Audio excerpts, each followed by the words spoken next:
The audio is still playing, her voice, sharp enough to cut glass, echoing in the silence of my living room. "You think this pathetic little Christmas means anything? After everything you've put me through? The constant guilt trips? You'll get nothing from me. Not a dime, not a thank you, nothing." I stopped the recording. The silence that rushes back in is heavier, more suffocating than the words themselves.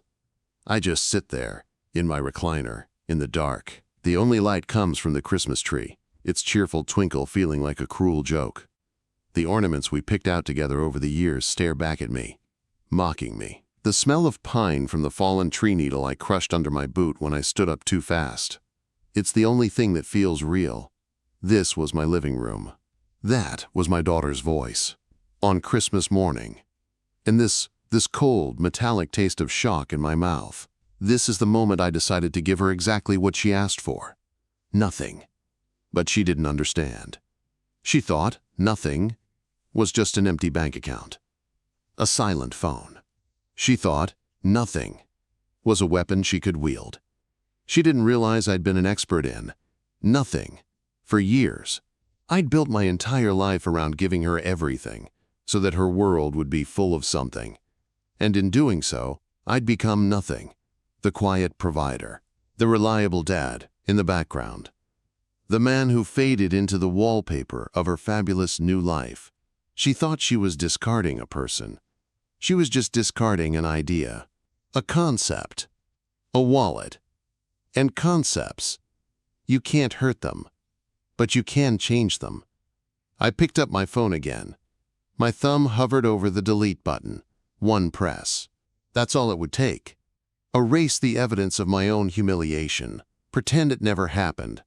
Bury the pain like I'd buried every other hurt she'd ever caused me. But my thumb didn't move. Instead, I plugged the phone into the charger. I saved it back up to the cloud. I made copies. Because this wasn't just a recording of a fight. This was a contract. A verbal contract, laid out in the most brutally clear terms possible. She wanted a transaction. I was just going to make sure the terms were followed to the letter. The sun's starting to come up now. Christmas Day. Streaks of pale, weak light cutting through the blinds, painting stripes across the wreckage of wrapping paper and discarded ribbons.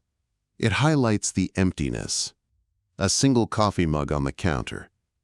Mine. The one she gave me last year that says, "World's okayest, Dad." I think she meant it as a joke. I think. Now it just feels like a premonition. I can still smell the faint, expensive perfume she wears. It's called Ambient or something like that. It costs more than my weekly grocery bill. It lingers in the air, a ghost of her presence, a reminder of the beautiful, polished stranger who walked into my home and eviscerated me. I need you to understand something. This isn't a story about a spoiled kid. This is a story about a foundation. The foundation I spent 24 years building, brick by brick, sacrifice by sacrifice. And watching her take a sledgehammer to it without a second thought. She didn't just want to leave, she wanted to demolish the site on her way out. And she thought there would be no consequences. She's a lawyer. She deals in facts, evidence, cold, hard truth. So that's exactly what I gave her. I presented my evidence. I just made sure everyone else got to see it too. But I'm getting ahead of myself. This story didn't start with a recording. It started with a promise. A promise I made to a little girl with skinned knees and a gap-toothed smile. A promise I kept long after she forgot she ever made one back. If you're listening to this, if you've ever given everything to someone only to be made to feel like nothing, then you understand. You know that cold, hollow feeling in your chest. Stick around, because this is the story of how I turned that nothing into everything I needed, and how she learned the true cost of the words, "You'll get nothing from me." Before we go any further, do me a favor. If you're on my side in this, if you think what she did was wrong, hit that subscribe button. It tells the algorithm that stories like this matter, that justice matters, and it helps make sure you don't miss what happens next. Because it gets so much worse before it gets better. It's funny the things you remember. The small, stupid details your brain latches onto when your world is falling apart. For me, it's the smell of engine oil and cheap, pine-scented air freshener. That was the smell of my old Ford F-150. That truck was my second office, my sanctuary. I'd be driving home from a 12-hour shift at the engineering firm, my back aching, my hands stained with ink from blueprints. And that smell, it meant I was almost home. Almost to her. This was 4 years ago. Haley was 20, a sophomore at Crestwood University. My whole life was a meticulously balanced equation. Working overtime equals tuition payment. Packing lunch equals new textbooks. Skip the fishing trip with the guys equals money for her sorority dues. I didn't mind. Not for a second. Seeing her succeed was the only variable that ever needed to solve for. Our house back then was nothing like the quiet, empty place I live in now. It was always buzzing. The washer was always going, humming some tired song from the basement. The kitchen radio was permanently tuned to whatever pop station she was into. And there was always a half-finished cup of coffee going cold on the counter. Her laughter used to bounce off these walls. A real laugh, you know? Not the polished socialite chuckle she uses now. This was a full-bodied, snorting kind of laugh that would make her clamp her hand over her mouth, her eyes watering. I lived for that sound. I remember one night specifically. It was late. Rain ticking against the window panes. I was at the kitchen table, a mountain of bills on one side, my calculator on the other. The numbers weren't adding up. Not even close. Her spring tuition was due, and the car needed new brakes. I must have sighed. I must have made some sound of defeat, because she came padding down the stairs in her socks and oversized sweatshirt. "Dad?" Her voice was soft with sleep. "You okay?" "Just doing battle with the numbers, kiddo," I said, forcing a smile. "Don't you worry about it. Go back to bed." But she didn't. She came over and leaned her head on my shoulder, looking at the messy stack of papers. She was quiet for a long moment. "I promise, Dad," she whispered, her voice fierce with a young woman's certainty. "When I'm a big-shot lawyer, I'm buying you a house on a lake. A big one. With a boat. And you'll never have to look at another bill again. I swear it." I kissed the top of her head. She still smelled like her childhood shampoo. "Don't you worry about me, Haley. Your success is all the thanks I need. Seeing you happy, that's my lake house." And I meant it. Every word. That was the contract we had. A handshake deal sealed with love and trust. I provide, she thrives. That was the entirety of my purpose. I drove that old truck with pride. Every dent was a textbook. Every rattle was a lab fee. I'd look at the kids her age driving brand new Jeeps their parents bought them, and I'd think, they don't get it. They didn't understand the value of the thing. We had something better. We had a partnership. She'd call me from her dorm room, stressed about a finals week. "Dad, I'm gonna fail. I know it." "Look out your window," I'd tell her. "Why?" "Just do it. What do you see?" A tree, the parking lot. Steve from down the hall smoking a vape." I'd laugh. "I see the future, Haley. I see my daughter, the lawyer, and she doesn't fail. She's too stubborn. She gets that from me. Now go study." I'd hang up and immediately transfer another $100 into her account. For pizza, I'd text, "Don't study on an empty stomach." She'd send back a heart emoji. That was enough. That was everything. I thought we were building her future together. I was the silent, steady foundation, pouring every ounce of myself into the concrete, and she was the brilliant, beautiful structure rising up from it. I never stopped to think that once the building was finished, the first thing they do is pave over the foundation. You forget it's even there. You just admire the view from the penthouse. I was so proud to be her foundation, I never imagined I'd become her basement. Something dark and forgotten and full of things you don't want to look at. The change didn't happen overnight. It was a slow, quiet leak. A drop here, a drop there. You don't notice the flood until you're already underwater. Graduation day, that was the last day it felt like the old us. She beamed, that black cap on her head, the tassel swinging. She found me in the crowd, waved like crazy, and mouthed, "I love you, Dad." I had to look away to wipe my eyes. I'd done it. We'd done it. The equation had solved. The work was over. A month later, the call came. She'd gotten the job. Alderman and Klein, a monolithic law firm in Manhattan. My little girl. I was so proud I called everyone I knew. My Haley, the big city lawyer. The move was when the first real crack appeared.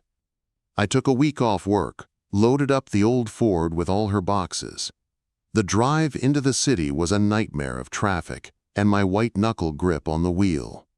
She directed me to her new building, a shimmering glass tower that looked like it was designed to intimidate people. I double-parked out front, the truck's engine letting out a tired groan.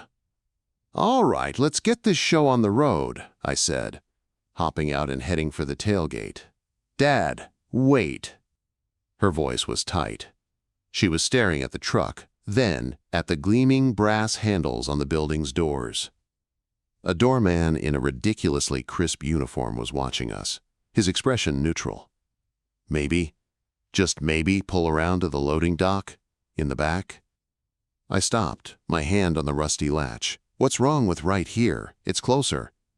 She wouldn't meet my eyes. She just gestured vaguely at the truck. "At my truck? It's just, the valet service here it's for residents.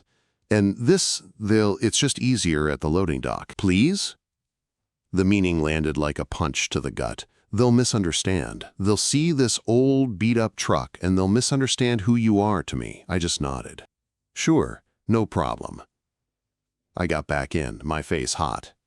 I found the loading dock around the back, next to the dumpsters. The air smelled like stale garbage and diesel fuel. We unloaded her boxes in silence. Her apartment was a different world. All minimalist furniture and cold-polished concrete floors. It felt like a museum, not a home.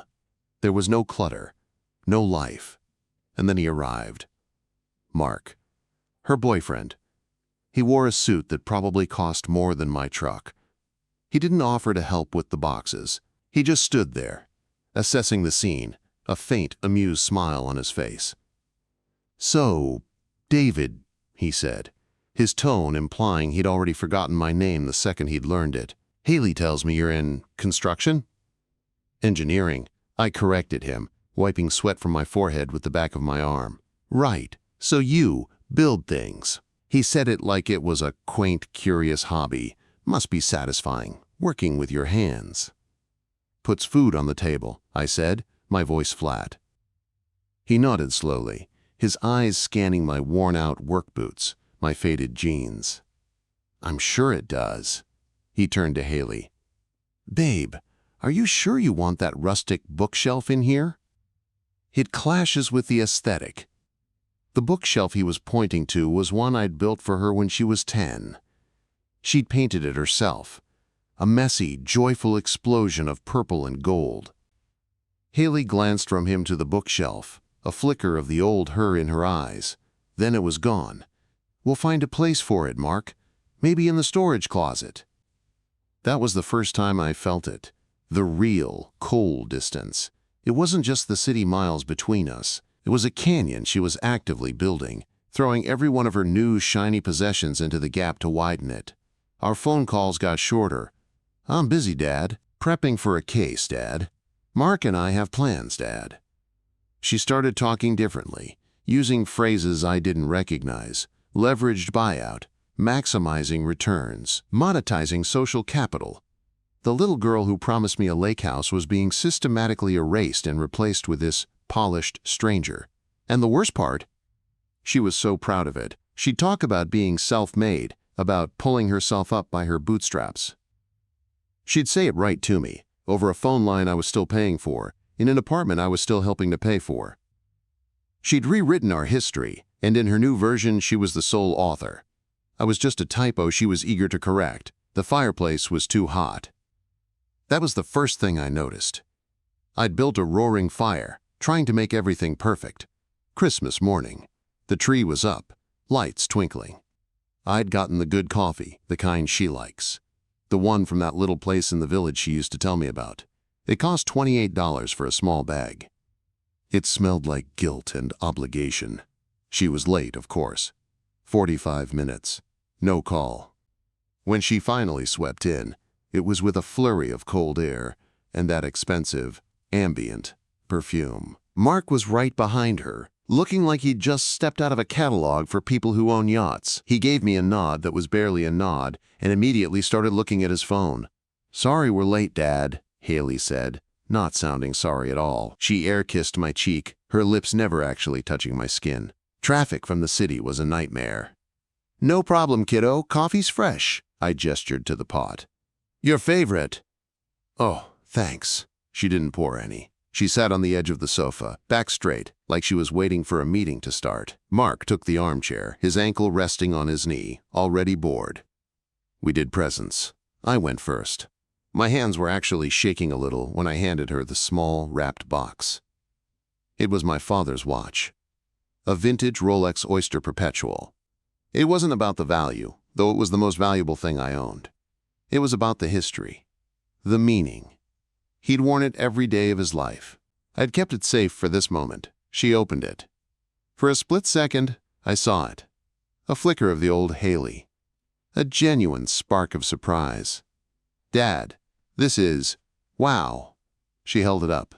The old leather strap, the faint scratches on the crystal. It told a story. Then Mark leaned over.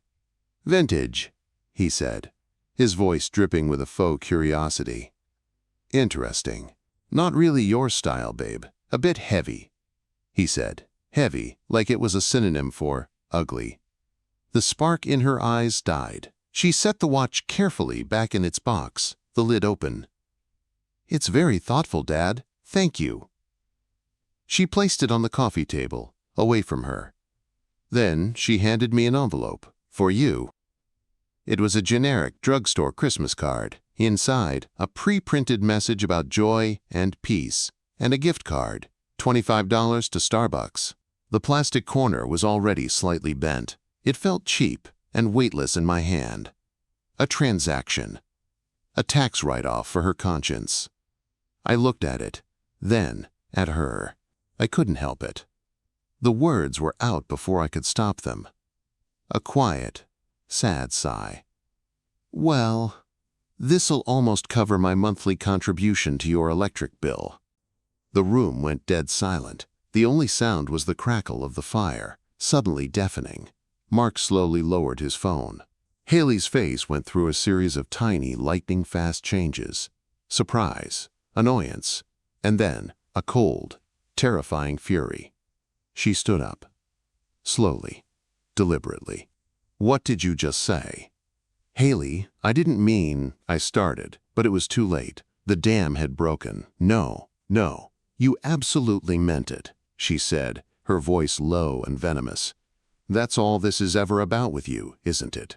The money. The constant, pathetic guilt trips. I paid for this.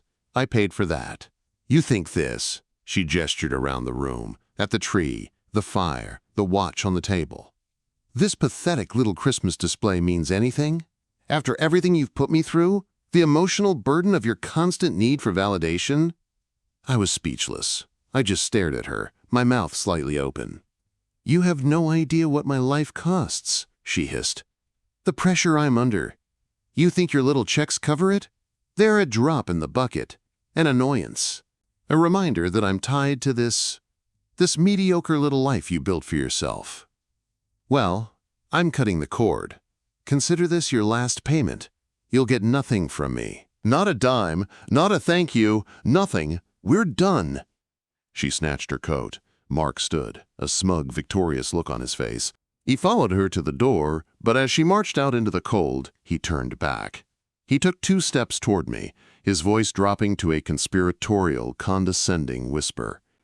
"She told me you'd try something like this," he said, that same faint smile from Moving Day playing on his lips. "Don't bother making a scene, old man.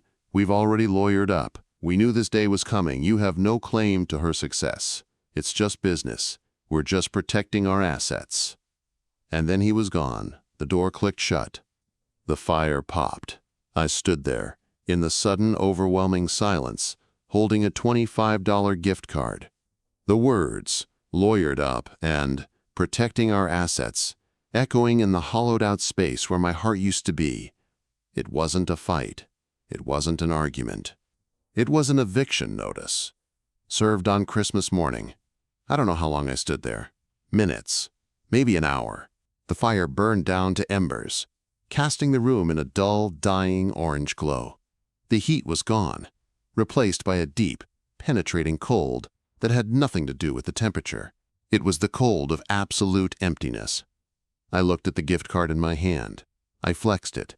The cheap plastic made a small, pathetic sound. $25. That was my daughter's final valuation of a lifetime. My eyes drifted to my phone on the coffee table. I'd set it to record when I started making the coffee. A silly habit. I'd wanted to capture her reaction to the watch, to have a happy memory saved. A voice memo of Christmas morning. Instead, I had a crime scene recording. A verbal execution. I picked it up. My thumb found the play button. Her voice filled the silent room again, each word a fresh cut. You think this pathetic little Christmas means anything? You'll get nothing from me. Then Mark's voice, cold and clinical. We've already lawyered up. It's just business. I played it again, and again. Each time, the shock receded, burned away by a slow, simmering heat. It wasn't rage. Rage is fire. This was different. This was the heat of metal being forged. A cold, hard, purposeful heat. They'd made a fundamental mistake. They'd assumed I was an emotional man, a heartbroken father who would weep and beg. They didn't understand what 20 years as an engineer does to you. It teaches you to solve problems, to identify structural weaknesses, to apply precise, calculated pressure until something breaks. They wanted it to be business? Fine. I didn't call her screaming. I didn't text a novel full of hurt feelings. That's what they expected. That's what their legal preparation was for, an emotional response they could easily dismiss and use against me. I waited. I let 3 days pass. Let them think they'd won. Let them relax into their victory. New Year's Eve was approaching. The city would be loud, distracted. Everyone would be looking forward. On the third day, a Tuesday afternoon, I made the call. I was in my workshop, the smell of sawdust and oil around me. Grounding smells. Real smells. I clicked a recorder app on my phone. A new recording. This one for me, she answered on the 4th ring. Her voice was clipped, impatient. Dad? I'm kind of in the middle of something. What is it? In the background, I could hear the clink of glasses, the murmur of a fancy restaurant. Business lunch. I'm not calling to fight, Haley, I said. My voice was calm, flat. The tone I used when reviewing a complex schematic. No emotion, just facts. A pause on her end. She was thrown. This wasn't the script. Okay, then what? I'm calling to thank you. I let the words hang in the air. I could almost hear her confusion through the phone. Thank me for what? For your clarity, I said, my voice still even, conversational. On Christmas, you were remarkably clear. You laid out the terms of our relationship in a way I finally couldn't ignore or misinterpret. Another pause, longer this time. The restaurant noise faded, like she'd cupped her hand over the receiver or walked away from the table. What are you talking about? I gave, and you got. That was the transaction. You've declared that transaction complete. I heard you, crystal clear. And you're right, it is complete. Dad, if this is some kind of guilt... It's not guilt, Haley, I interrupted, my tone finally gaining a sliver of sharpness, the edge of a blade. It's closure. You wanted a business relationship. So this is me, closing the books. Effective immediately. All standing orders are canceled. All automatic transfers are terminated. Consider your line of credit with me officially revoked. You'll get nothing more from me. As per your request. The silence on the other end was absolute. I could picture her face, the smugness melting into confusion, then into the first, faint prickle of alarm. You're cutting me off? She sounded genuinely bewildered. The concept was alien to her. I'm honoring your wishes, I corrected her. I'm simply settling our accounts. It's just business. You and Mark taught me that. Thank you for the lesson. "You can't be serious," she said, a note of panic finally creeping into her polished voice. "Dad, my rent, my car payment, you're being irrational." "Irrational would be continuing to fund a hostile takeover of my own life," I said. "I'm being perfectly rational. This is the most rational I've been in years. The transaction is over, Haley. The deal is done." I ended the call. I didn't wait for her response. I just pressed the button and placed the phone down on the workbench. The silence in my workshop was no longer empty. It was full of purpose. The first move had been made. The first domino tipped. She was still on the other end of that line, in some noisy Manhattan bistro, her worldview cracking. She'd thought I was a soft target. She'd forgotten what I built my life out of. She'd forgotten I was an engineer. And an engineer's revenge isn't explosion, it's a collapse. Perfectly planned. Impossibly precise. And utterly, devastatingly quiet. The first step was the easiest. A few clicks on my banking app. The monthly transfer to her checking account, the one labeled Haley Allowance, that I'd set up 5 years ago. Cancel. The automatic payment for her American Express Platinum card, the one I was an authorized user on, so I could pay the bill. Cancel. The wire to her landlord for her share of the penthouse rent. Cancel. Each click was a silent, digital gunshot. There was no fanfare, no drama, just a confirmation email. Your scheduled payment has been deleted. It was that simple. After a lifetime of building, of providing, of sacrificing, destruction was breathtakingly efficient. I knew the timeline. Her rent was due on the 1st. The Amex payment on the 15th. She'd just had a big Christmas. She'd be leveraged. She'd be counting on that money. My silence wasn't surrender. It was a siege. I was cutting supply lines to a castle that had forgotten it relied on a peasant farmer to eat. But the financial stuff was just the opening move. The real execution required a surgeon's touch. I listened to the recording again, not with pain now, but with a producer's ear. I needed the highlight reel. The most damaging, undeniable moments. I opened a simple audio editing program on my laptop. The waveform of her voice appeared on the screen, a violent, spiking mountain range of venom and spite. I started cutting. I isolated her clearest, coldest lines. "You think this pathetic little Christmas means anything?" Snip. "You'll get nothing from me. Not a dime, not a thank you, nothing." Snip. Then I found Mark's gem. "We've already lawyered up. It's just business. We're protecting our assets." I stitched them together. 47 seconds of pure, unadulterated arrogance. A perfect self-incriminating monologue. I saved the file. I named it Christmas_greetings_ from _Haley.mp3. New Year's Eve. The perfect night. The entire world was distracted, looking inward, making plans, getting drunk. No one would be looking at their work emails. No one would be expecting a delivery of truth. I made a list. It wasn't a long list, but it was a precise one. Every email address I could find for the named partners at Alderman and Klein. Her direct supervisor. The HR department. A few of the friends whose Instagram posts I'd seen, the ones at glamorous parties with her, laughing. The link to the audio file was ready. I crafted the message. It had to be perfect. Not angry, not vengeful. Concerned. Disappointed. The tone of a grieving father. The subject line, a concern regarding Haley Davis's character and judgment. The body was brief. To whom it may concern. I am writing to you with a heavy heart. I am David Davis, Haley's father. I have always been immensely proud of my daughter's professional accomplishments and believed fiercely in her potential. However, recent events have given me profound concern regarding her ethical compass and her judgment, qualities I know are paramount at a firm like yours. I believe you should be aware of the content of the attached audio recording, captured on Christmas morning, in which Haley and her associate Mark discuss their preemptive legal strategies against her own family. I fear the attitudes displayed here may not align with the values of your esteemed firm. I leave it to your discretion. Sincerely, a concerned parent. I didn't send it from my main email. I created a new, anonymous account, Professional. Neutral. I attached the link to the audio file, set to expire in 72 hours. No traces. I took a deep breath.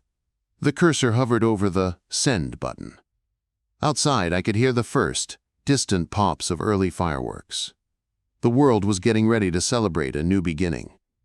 I was about to give my daughter an ending. I clicked it. The whoosh of the email sending was the only sound in my quiet house. It was done. There was no going back. I sat back in my chair.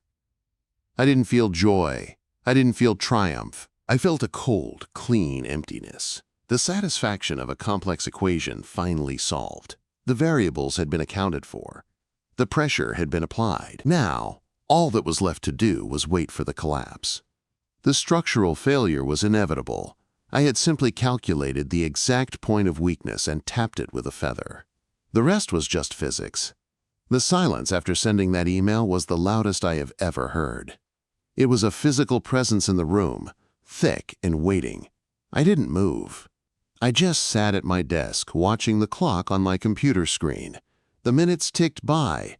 11:47 p.m., 11:53. The distant sound of fireworks became a constant, rumbling thunder. The world was cheering. I was just waiting. My phone buzzed. Once. A text. It was from a number I didn't recognize, but the area code was 212. Manhattan. Is this David Davis? This is Eleanor Vance, HR Director at Alderman & Klein. We need to speak urgently. I didn't reply. The first domino had tipped. Another buzz. This time, an email notification to my new anonymous account. A reply from a partner, Thomas Alderman himself. Mr. Davis, thank you for bringing this deeply disturbing matter to our attention. We will be addressing it immediately. Discretion is assured. The second domino. Then, at 12:17 a.m., my personal phone erupted. It wasn't a call. It was a frantic, screaming series of text message explosions, one after the other, lighting up the screen in a panicked strobe. Haley, Dad.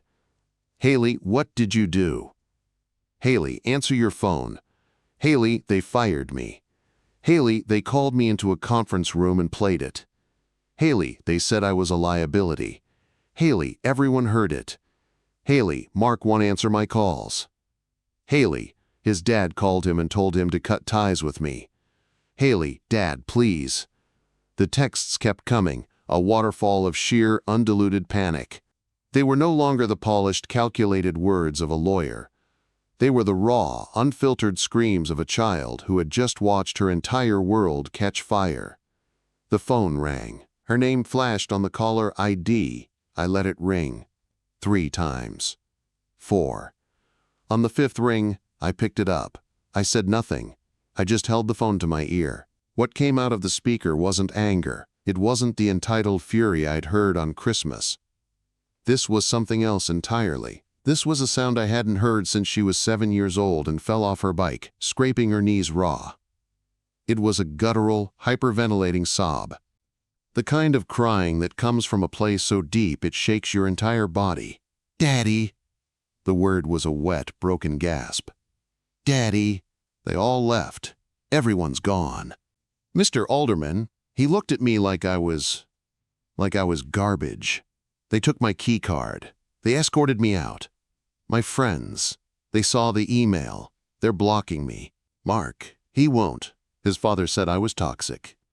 She was unraveling completely. I could hear the echo of her voice in what sounded like an empty, tiled space. A bathroom stall, maybe, hiding. What did you do? She whispered, her voice cracking with a devastation so complete it was almost physical. What did you do? And in that moment, standing in my silent, dark house, listening to the absolute ruin of my only child, I felt it. The cold, forged metal of my revenge didn't feel strong. It felt hollow, brittle. I had wanted her to see. I had wanted her to understand the cost of her words. But I hadn't wanted this. This wasn't a lesson. This was an annihilation. The image in my head wasn't of the smug lawyer in her penthouse. It was of a little girl in a purple sweatshirt, leaning her head on my shoulder, promising me a lake house. I had just burned that lake house to the ground with her inside it. My perfect, precise engineering-grade revenge had worked exactly as designed. The target was destroyed. The mission was accomplished. And the victory ash in my mouth was the most bitter thing I had ever tasted. I had proven my point. And in doing so, I had destroyed the only thing in my entire life that had ever truly mattered. The silence on my end of the phone was no longer strategic. It was the silence of a man staring into an abyss of his own creation. "What have I done?" I whispered, but the words weren't for her. They were for me. The line went dead.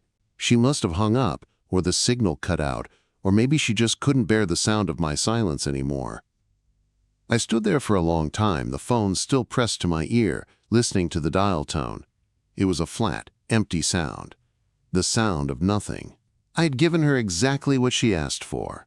The transaction was complete. The weeks that followed were the quietest of my life. The news trickled in through the sparse, bitter texts she'd send in moments of despair. She'd lost the apartment, of course. Mark was officially, publicly engaged to someone else within 2 months. A photo in a society blog. His arm around a woman who looked just like Haley used to. The circle of friends she'd cultivated, the assets she was protecting, had evaporated like morning fog. She'd moved to a small studio in Jersey City. She was waiting tables. I didn't feel happy. I didn't feel sad. I just felt empty. A clean, hollowed-out silence. I'd spent 24 years building my life around another person. First my wife, then my daughter. Now they were both gone. The structure of my life was gone, and all that was left was the foundation. Me. Just me. And I had no idea who that was. So I started small. I went into my workshop. I looked at the half-finished projects gathering dust. A bookshelf. A new fishing rod holder. I picked up a piece of sandpaper. I started sanding. The rasp of the grit on wood was a real sound. A simple sound. There was no hidden meaning, no subtext. You sand the wood, and it gets smooth. That's it. I started going to the lake. Not a big lake. Not the one from her childhood promise. A small, quiet reservoir about 20 minutes away. I bought a small, second-hand aluminum fishing boat with the money I was no longer sending to Manhattan. It was old, and it leaked a little, but it floated. I'd go out at dawn, when the water was like glass, and I wouldn't even always fish. I'd just sit and listen to the nothing. The gentle lap of water against the hull. The cry of a gull. The wind in the pines on the shore. It was a different kind of nothing than the silence in my house. This was a peaceful nothing. A full nothing. The anger was gone. The need for revenge was gone. All that was left was a quiet, persistent regret. Not for stopping her, but for the way I'd done it. I had fought fire with a nuclear blast, and the fallout had scorched everything I'd ever loved. It was on one of those mornings, the air crisp and smelling of water and pine, that I found it. My mailbox had a package in it. A small, flat cardboard box. No return address, but the postmark was from Jersey City. My heart hammered against my ribs. I took it inside and set it on the kitchen table. I stared at it for a full 10 minutes before I could bring myself to open it. Inside there was no note, just a single, faded Polaroid photograph. The edges were white and crinkled. It was a picture of us. I was in my old truck, younger, my hair thicker, smiling like an idiot. She was in the passenger seat, maybe 10 years old, her hair in messy braids, holding up a tiny bluegill she'd just caught. She was beaming, really beaming. A smile of pure, uncomplicated joy. Under the photo was the watch, the Rolex. She'd had it polished. The leather strap was replaced with a new one, but it was the same style.